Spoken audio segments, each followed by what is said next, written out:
عن مناقشة إسلامية الصف السادس ابتدائي صفحة 28. أولاً، من المقصود بقوله تعالى صاحبكم؟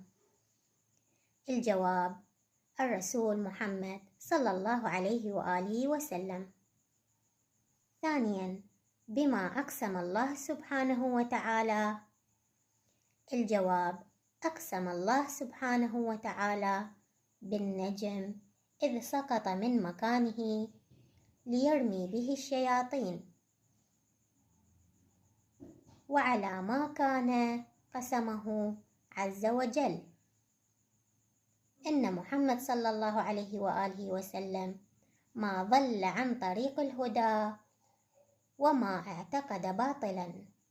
ثالثا، هل ينطق رسول الله عن الهوى؟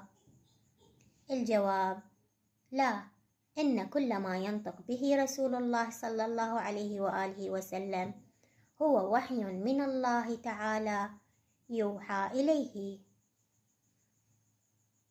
رابعا، من شديد القوى؟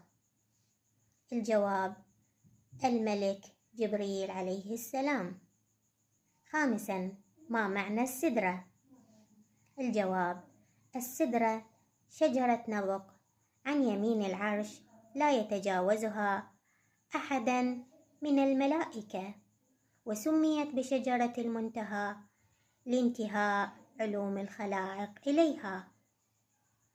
سادسا، من أين أسرى الله تعالى برسوله صلى الله عليه وآله وسلم وإلى أين؟ الجواب: أسرى الله تعالى برسوله الكريم صلى الله عليه وآله وسلم من المسجد الحرام إلى المسجد الأقصى. من المسجد الحرام إلى المسجد الأقصى. حبايبي، حل المناقشة اكتبوها بدفاتركم حتى تستفادون من عدها أيام الامتحانات، ولا تنسون اللايك والاشتراك حتى نستمر بالقناة.